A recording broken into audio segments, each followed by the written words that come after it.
Okay, in this video we will be dealing with inverse of a function, and the entire video will be done using this app, and this is an app called desmos. It is a very good app to draw the functions, draw the graphs of a function. So this topic will lead to the starting of inverse trigonometric functions. We'll see here some of the inverse trigonometric functions, the graph of some of the graphs of inverse trigonometric functions. So let us start.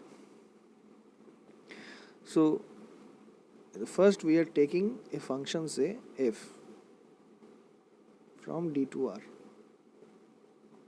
where D is the domain and R is the range of this function.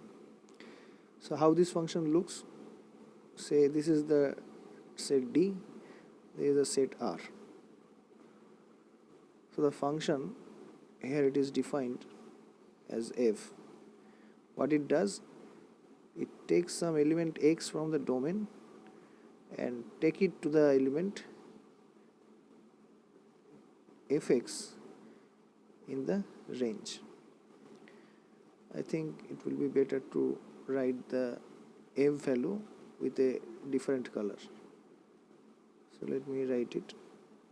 It takes the point x to the value fx. So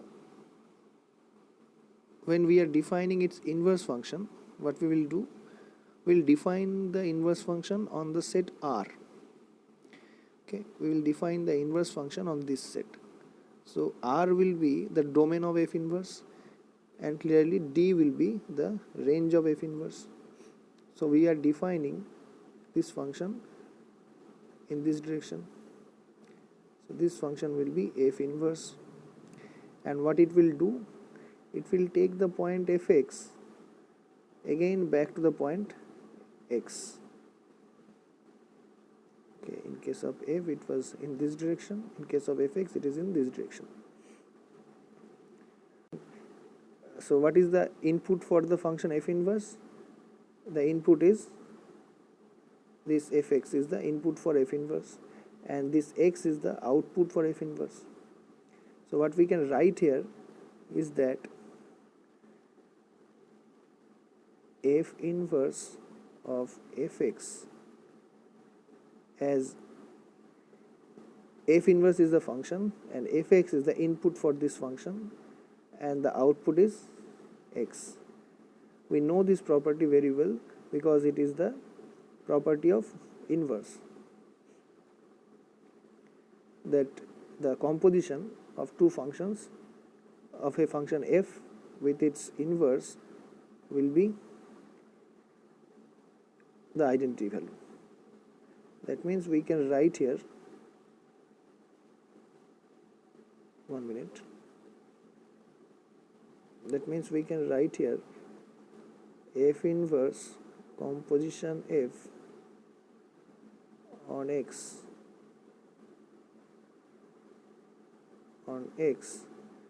will be nothing but x. So this line here can be written like this. Okay, so for the function f, these are the things: the domain, the range, the point x, and it will be taken to the point fx, and by the inverse function it is again taken, the point will be taken to be fx, and it will be sent to the point x. So in case of f inverse function, the domain is the range of f and the range is the domain of f. So when we are plotting the functions, what we are plotting basically we are plotting these points. We are plotting the points x comma fx when we are plotting the graph of x, the graph of f. So clearly this x is coming from the domain and this fx is coming from the range. And what is the domain? The domain means the x-axis, and the range means the y-axis. So the values x will be lying on the x-axis and the values y fx will be lying on the curve, basically on the graph. So we can plot easily the function of f. Now when we are plotting the function for f inverse, what will happen then? Then what is the input? The input will be fx and the output will be x. So we can write, when we are plotting the points for f inverse, in case of f inverse, the points to be plotted are fx and it will be f inverse of fx, because when we are plotting f inverse, first of all we will give the input, that is fx, and the output for f inverse will be f inverse of the input, that is this. Now we know very well what is f inverse of fx, it is nothing but x. So we can write this point to be fx comma x. So these are the points to be plotted for the graph of f inverse. So clearly for f it was x comma fx, and for f inverse it is fx comma x. So let me write also for the graph of fx. So for f we are plotting these points x comma fx. So what is the difference between these two? The x coordinate here it is fx and here it is x, and the y coordinate is x in the case of f inverse and is fx for the graph of f. So basically what we are doing, we are interchanging the x and y coordinates for the graph of f and graph of f inverse. And by what we can do it? By which, in which chapter we have studied it, that to interchange the coordinates of a point.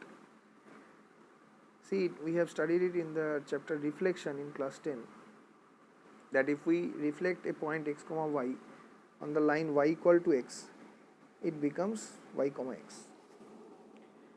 So that we are doing here. We are reflecting this point x comma fx on the line y equal to x to get these points. Okay. So that's how we get the curve of f inverse or graph of f inverse. So let us draw something.